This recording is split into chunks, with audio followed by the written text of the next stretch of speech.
Halo, Assalamualaikum. Waalaikumsalam warahmatullahi wabarakatuh. Ya, bisa kita mulai ya Ustadz. Untuk materi selanjutnya akan disampaikan oleh Ustadz Muflihun Abdul Majid PSH tentang beliau dari pimpinan cabang Istimewa Muhammadiyah Sudan. Beliau nanti akan menjelaskan bagaimana kampus-kampus yang ada di Sudan, kemudian cara daftarnya bagaimana dan lain sebagainya. Langsung saja kepada Ustadz Muflihun kami persilahkan. Bismillahirrahmanirrahim. Alhamdulillahirabbil alamin.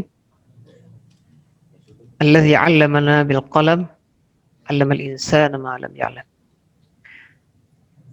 Salatu wassalamu ala Rasulillah wa ala alihi wa ashabihi wa man tabi'ahum bi ihsan ila yaumiddin. Assalamualaikum warahmatullahi wabarakatuh.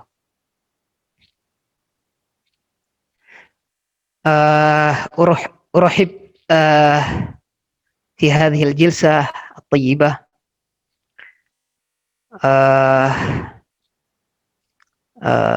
برنامجنا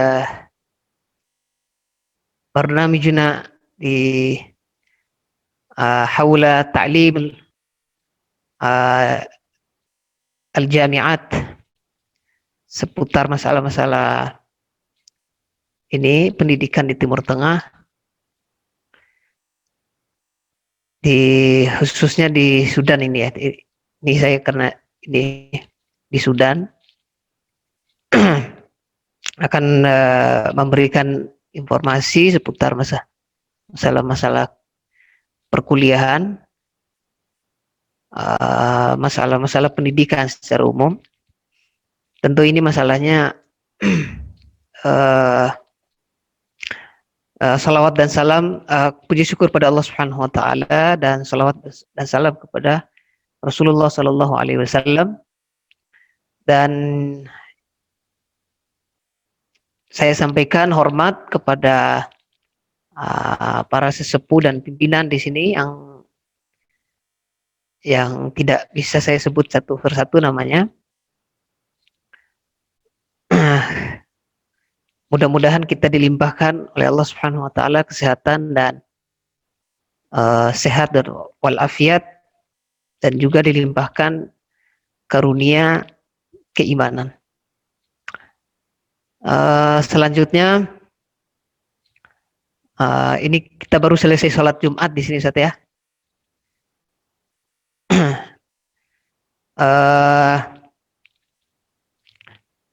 Pertama, saya garis bawahi dulu secara saya kasih gambaran secara umum tentang kampus. Di sini ada beberapa kampus mengenai kondisi dan situasi dan manhaj pendidikan yang diterapkan. Di sini yang paling ma'ruf, paling terkenal di Sudan, paling Jami Afrika, gitu ya. Jami Afrika. Kemudian itu yang paling banyak diminati oleh mahasiswa karena beasiswa. Karena beasiswa, dan diminati juga karena letaknya juga yang strategis. Dan kampus ini mengalami perubahan nih secara umum. Ini Jami Afrika ini karena ini lembaga swasta sebenarnya, lembaga swasta yang didirikan oleh itu yang disebut dengan Juhud Asy-Sya'bi gitu, merupakan inisiasi dari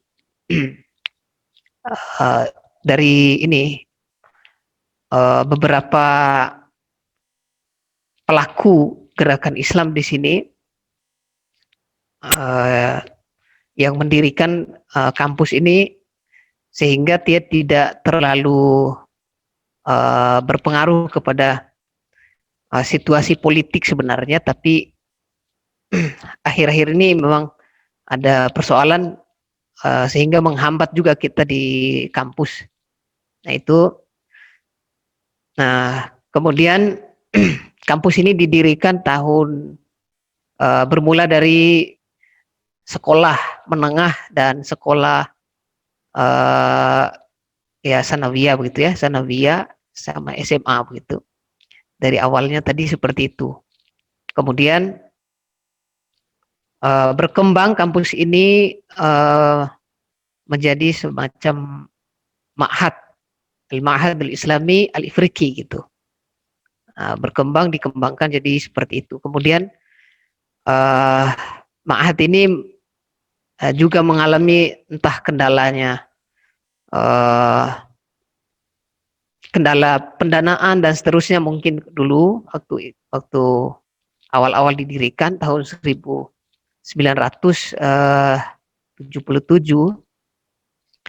Kemudian cikal bakal dari situ yang kemudian dikembangkan lagi menjadi Al-Markaz Al-Islami Al-Ifriqi gitu. Nah, yang mahasiswa-mahasiswa ini masih terbatas di seputar orang mahasiswa-mahasiswa Afrika. Kemudian setelah terjadi reformasi waktu sekitar tahun 1991-an begitu. Lalu kemudian berubah menjadi ini Jami'at Ifriqiyah Al-Alamiyah, kampus yang sampai saat ini begitu. Dan kemudian dilibatkanlah negara-negara tetangga sebagai donatur, sebagai pendonor. Nah, karena ini kampus swasta, contoh misalkan ada negara-negara Teluk itu dilibatkan dalam masalah untuk dalam masalah pendanaan dan seterusnya. Lalu nah sampai sekarang ada namanya Majelis Majelis Al-Umana, itu forum bersama petinggi-petinggi kampus itu yang melibatkan negara-negara tadi sebagai pendonor begitu. Dan nah itu kemudian mahasiswanya dari berbagai macam negara, ada dari Afrika kebanyakan. Kemudian hampir semua negara-negara Afrika ini ada di sini. Kemudian di Asia ada Indonesia, paling banyak mungkin Indonesia. Kemudian ada Malaysia. Kemudian ada Thailand, ada Cina, ada Kamboja, ada Filipina. Itu negara-negara Afrika. Di negara Eropa mungkin ada beberapa, 1-2 begitu ada. Tapi hanya beberapa, 1-2 orang begitu, tidak banyak. Itu mahasiswa di berbagai negara yang kuliah di sini, sekolah di sini. Nah, mahasiswa-mahasiswa ini macam-macam ininya, jurusannya. Ada yang paling utama adalah jurusan syariah wal qanun, syariah, kemudian syariah wal qanun digabung begitu. Tapi di dalam fakultas syariah wal qanun dibagi dua, nanti dipecah. Ada syariah saja, nanti ada lagi nanti ada qanun. Nanti orang-orang belajar qanun ini cuma mempelajari undang-undang Sudan, karena undang-undang Sudan ini 70-80% adalah undang-undang yang digali dari syariat Islam, dari mazhab Maliki begitu, lalu dipadukan dengan undang-undang positif. Nah itu. Kemudian ada syariah. Syariah itu kita mempelajari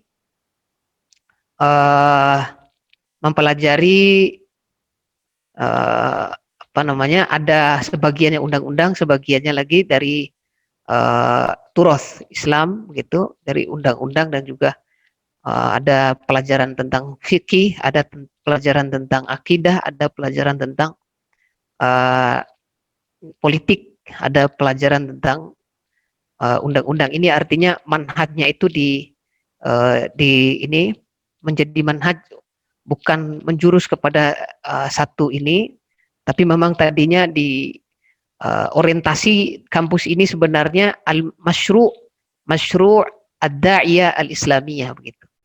Jadi orientasinya tadi adalah mengkader orang-orang yang bakal menjadi dai dalam semua levelnya. Makanya mereka meletakkan uh, jurusan uh, jurusan di setiap jurusan itu ada pelajaran agamanya. Mulai dari kuliah, di sini ada 12 fakultas, kira-kira 12 fakultas dengan jurusannya masing-masing. Di dalam itu ada jurusan apoteker misalkan, ada juga kedokteran, ada kedokteran gigi dan seterusnya. Tapi yang menjadi orientasi dari mahasiswa Indonesia umumnya adalah pada 4 jurusan. Jurusan syariah wal qanun tadi, jurusan dirasat Islamiyah, di dalam ada fakultas dirasat Islamiyah itu ada jurusan hadis, ada jurusan akidah, ada jurusan sejarah gitu. Lalu kemudian ada adab. Kemudian ada tarbiyah Islamiyah gitu. 4 jurusan ini menjadi destinasi mahasiswa yang Indonesia dan umumnya mahasiswa asing. Tetapi khususnya di Asia, hampir tidak ada yang masuk di kuliah umum dan semuanya memilih 4 jurusan ini. Tapi lebih mayoritas adalah dirasat Islam. Selanjutnya adalah ada S2-nya gitu. Di sini ada S2-nya. Ada magister, ada doktoralnya juga, ada doktoral. Nah, khusus untuk Muhammadiyah di sini, untuk kampus ini Muhammadiyah, beberapa hari lalu saya undang lembaga luar negeri Muhammadiyah Pusat, Ustadz Muhyiddin, membicarakan masalah masalah kaderisasi Muhammadiyah di sini, supaya kader-kader Muhammadiyah punya peluang untuk belajar begitu. Nah, kemudian ada MOU kita juga di sini Muhammadiyah. Di S2 ada MOU dengan UMS. Tapi ini belum direalisasikan karena COVID ini gitu ya. Tapi ide dasarnya sudah ada gitu, sudah ada. Dan sebenarnya ini Muhammadiyah kita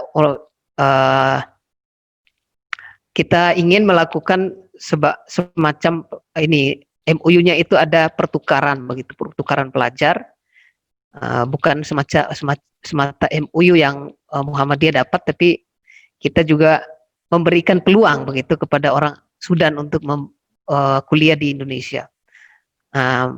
Muhammadiyah dan UMS sendiri merespon dengan baik masalah ini, dan hanya tinggal waktu untuk melakukan pelaksanaannya, tinggal waktu. Itu dengan Muhammadiyah untuk Jamiah Afrika. Nah, jamiah yang lain, misalnya ada Jamiah Al-Quranul Karim, ada Jamiah Durman Al-Islamiyah. 2 kampus ini memang agak jauh dari komunitas Indonesia di Khartoum, karena mereka ada di Durman. Perjalanan dari Khartoum ke Durman itu memakan waktu 2-3 jam. Nah, makanya agak jauh, sehingga memang tidak banyak yang kuliah di sana, mahasiswa Indonesia. Tapi untuk kampus ini mereka membuka beasiswa bagi orang asing, tapi dengan ini jumlah yang terbatas. Nah, kalaupun misalkan ini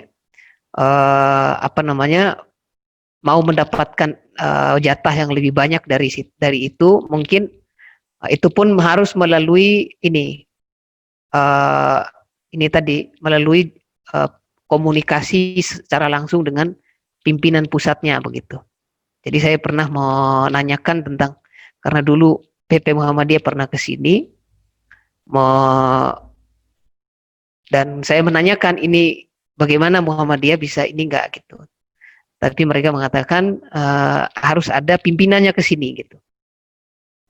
Pimpinannya berhadapan langsung dengan rektor.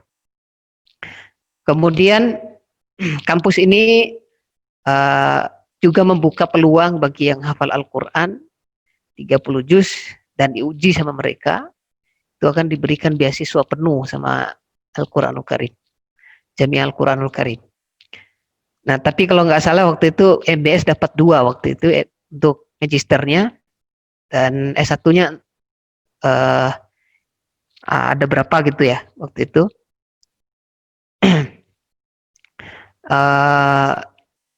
Kemudian Durman, di Durman itu lebih jauh lagi dari Al-Quranul Karim, lebih jauh lagi aksesnya. Mahasiswa Indonesia juga sedikit di situ, sedikit juga karena Jamiah Durman ini memakai sistem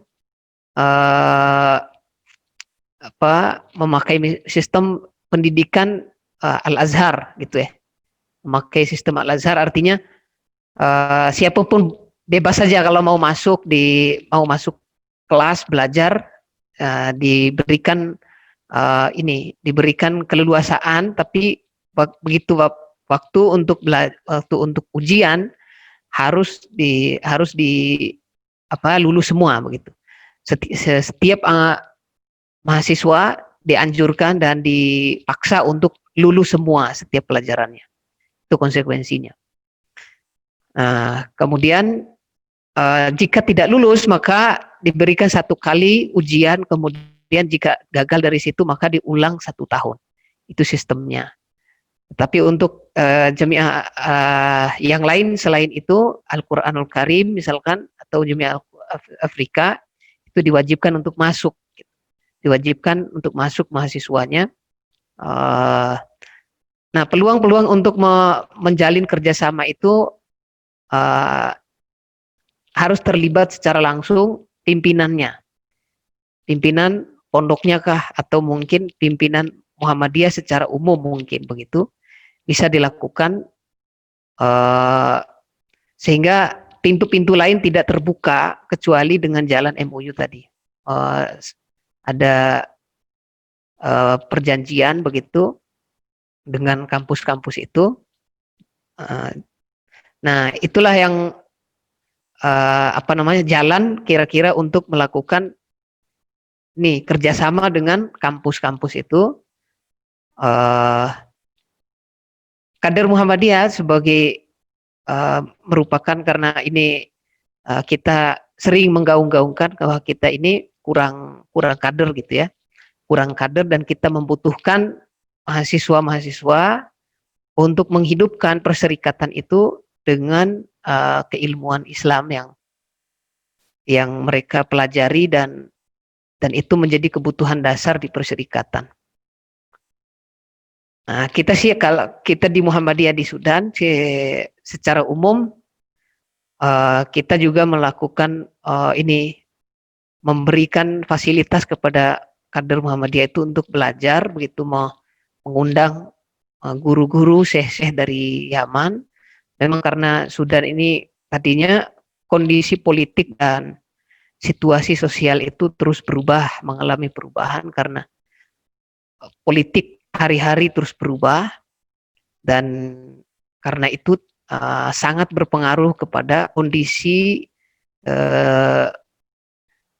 kita secara umum sebagai mahasiswa. Kondisi-kondisi politik inilah yang seringkali merubah kebijakan-kebijakan pendidikan juga.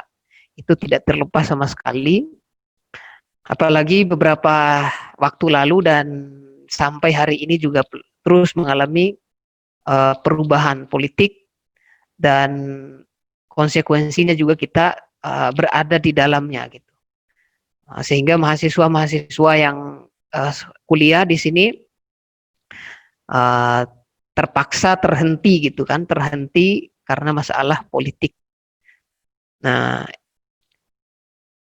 ini menjadi saya sampaikan ini supaya menjadi pertimbangan matang bagi siapapun yang mengirim mahasiswa, ada niatan untuk mengirim mahasiswa ke Sudan, maka harus dipahami kondisi politik dan sosialnya itu, karena khawatir nanti kalau ini tidak dijelaskan secara baik dan kita tidak mau mengerti masalah ini, maka mahasiswanya yang dikirim itu akan kecewa.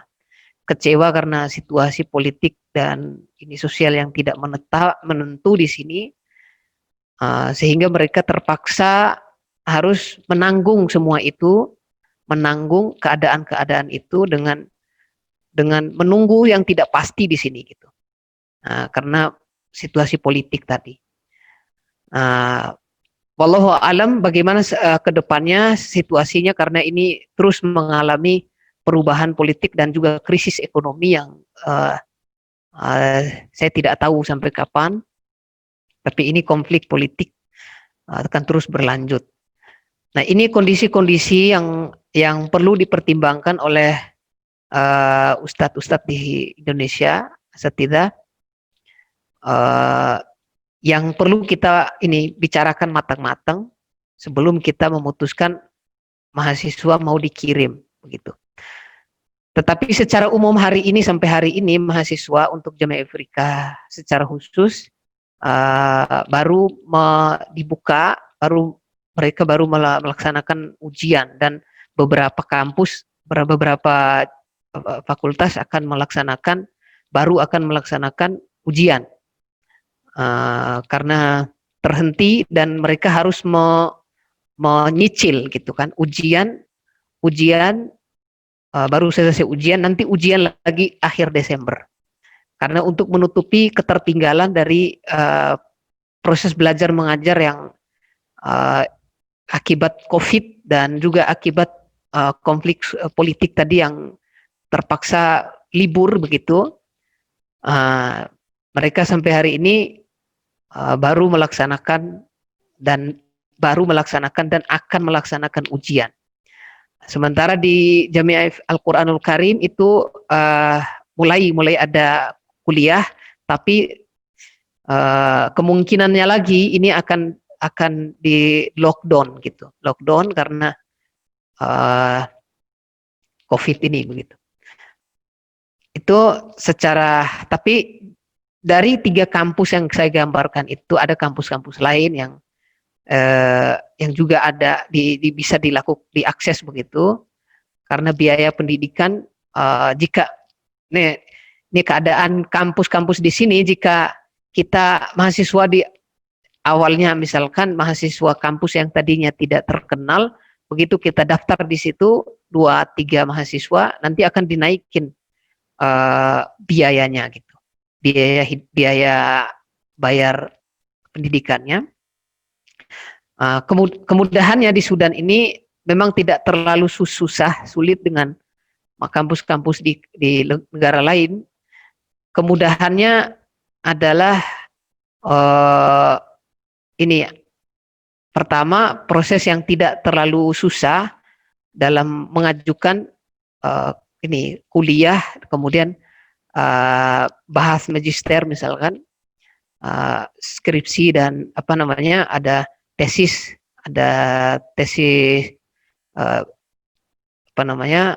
untuk mengajukan judul dan lain-lainnya itu tidak terlalu susah karena prosesnya itu digampangkan gitu. Ini sisi-sisi yang mudah dari kampus di Sudan, khususnya untuk S2 dan S3, makanya calon-calon mahasiswa itu ada dari Mesir, ada dari Saudi biasanya yang mendaftarkan diri di sini untuk menyelesaikan doktor dan S2. Itu dari proses mendaftar dan seterusnya itu agak gampang, sehingga tidak terlalu kesusahan kita mau apa namanya, meskipun ada rusumnya, misalkan ada biaya pendidikan yang mungkin hari-hari naik begitu, hari-hari naik, itu juga gambaran kira-kira ini karena ini misalkan ini contoh masalah biaya pendidikan ini bertambah begitu hari ini, kira-kira kalau di Jamiah Ifrika itu naik $4.000 kalau nggak salah, $4.000 untuk S2, dan begitu juga S3 itu naik juga, karena tadinya 3.000 begitu, sekarang $4.000. Nah, itu gambaran tentang S1, S2, dan S3. Nah, pertimbangan-pertimbangan lain yang ini tadi adalah situasi politik tadi yang saya sampaikan, itu juga perlu dipertimbangkan.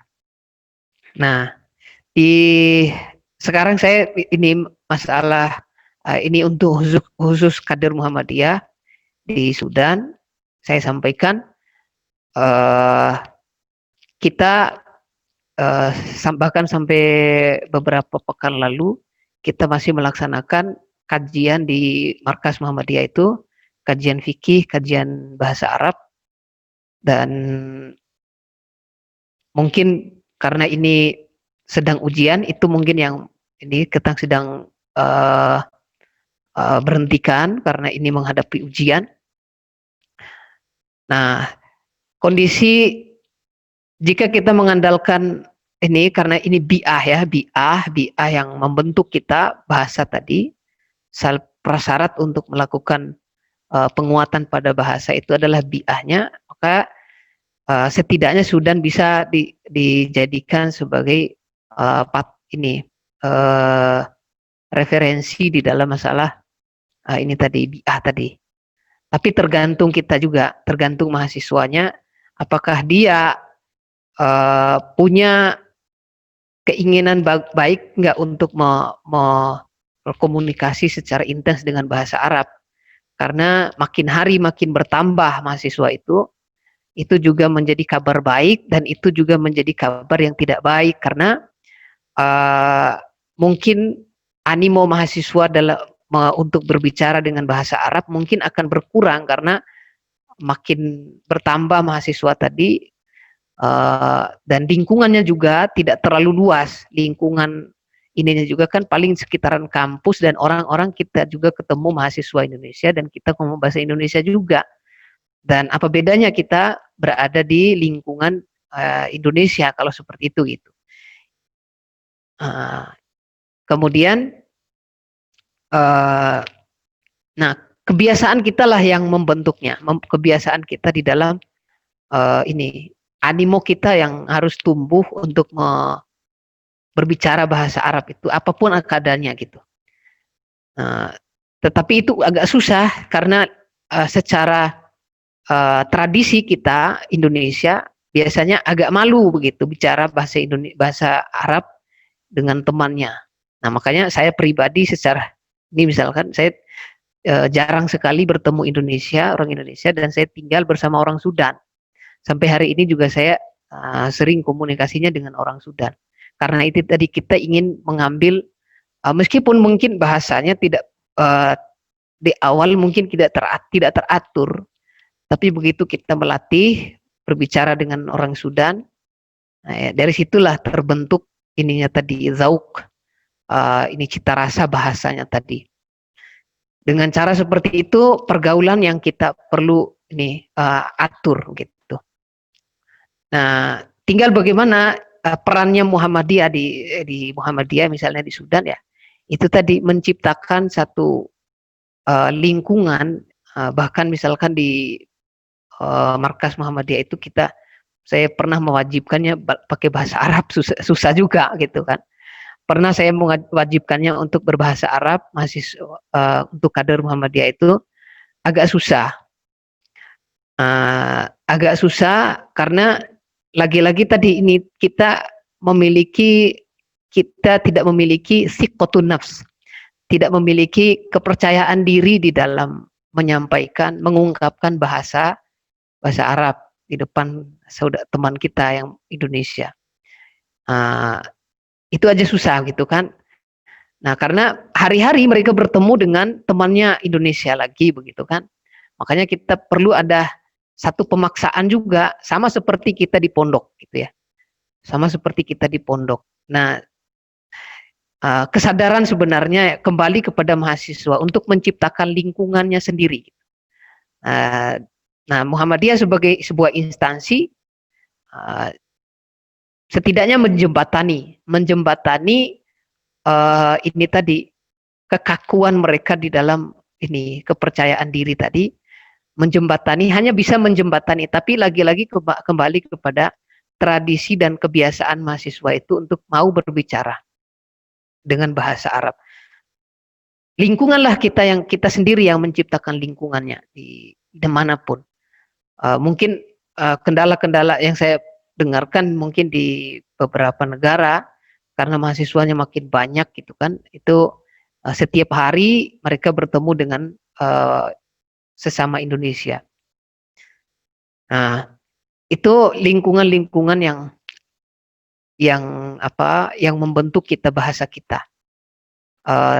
Saya rasa sih tidak, kalau mahasiswa tidak punya kesadaran pada pembentukan bahasa tadi, maka tidak akan memberikan hasil yang lebih banyak bagi mereka, kecuali mereka mau bergaul secara normal dengan orang-orang di pribumi begitu.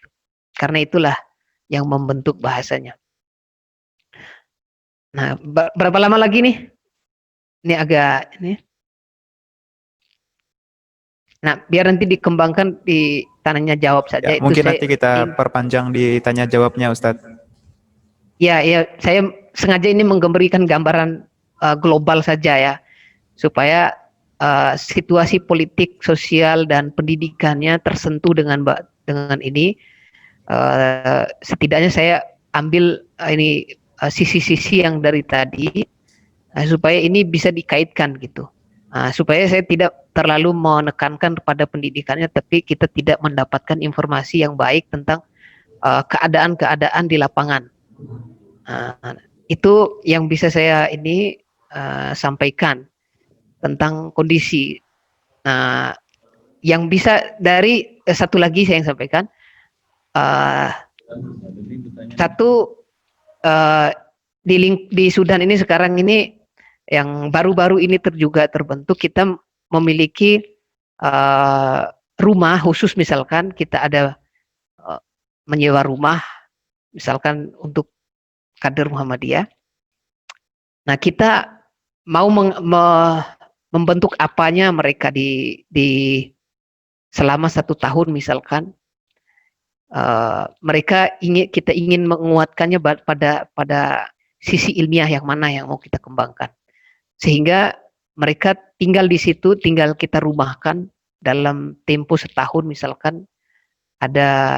Ada kitab-kitab yang kita ini selesaikan gitu. Targetnya apa? Dalam beberapa bulan kita mau menyelesaikan apa? Kurikulum yang mau kita buat, yang sudah kita rancang itu, misalkan contoh, nanti tahun pertama mereka belajar apa? Menyelesaikan alfiyah, menyelesaikan ilmu-ilmu balaghah dan lain-lain, yang ilmu-ilmu dasar, ilmu alat begitu, sehingga mereka punya alat untuk menggali turusnya. Kemudian nanti berapa bulan kemudian kita menamatkan, menyelesaikan kitab apa, nanti berapa bulan lagi kita menyelesaikan apa. Itu orientasi yang mungkin ini sedang digalakan juga, dikembangkan juga di sini. Mungkin itu salah satu solusi dari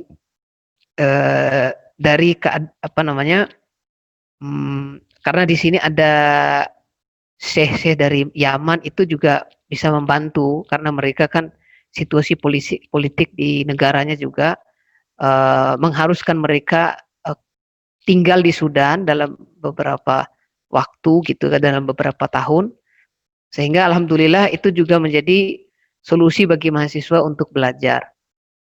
Nah, secara umum nih hampir memang tidak ada orang Sudan yang ngajar rumahan seperti itu. Itu kebanyakan orang Yaman, orang Mesir, dan orang Saudi juga tidak ada. Paling dua negara itu yang dua negara ini karena lagi krisis karena politik di negaranya masing-masing, sehingga mereka nggak mau mereka tinggal di sini. Nah, dari situlah kita mengambil istifadah, menggunakan, memanfaatkan ilmu mereka itu supaya mengambil ilmu dan pengalaman mereka. Itu mungkin yang lingkungan sedang kita ciptakan juga di sini, yang sedang dijalankan oleh mahasiswa sendiri. Itu biayanya mereka biasanya itu dibiayai sendiri, dan jika nanti kader Muhammadiyah seandainya nanti pada banyak ke sini, mungkin solusi paling mungkin yang kita lakukan adalah menciptakan ini tadi lingkungannya. Kita menyewakan rumah, kemudian kita tinggal tempatkan di situ. Dalam 1 tahun mungkin kita mau targetkan apa, itu kemungkinan yang bisa kita lakukan daripada mengandalkan ilmu yang kita peroleh dari kampus itu tidak akan maksimal untuk membentuk pengetahuan kita. Nah, itu mungkin solusi yang yang sedang terjadi dan sedang yang terkenal di kalangan mahasiswa itu seperti itu sekarang ini. Mungkin seperti itu yang jika sudah tidak ada ini. Ya, terima kasih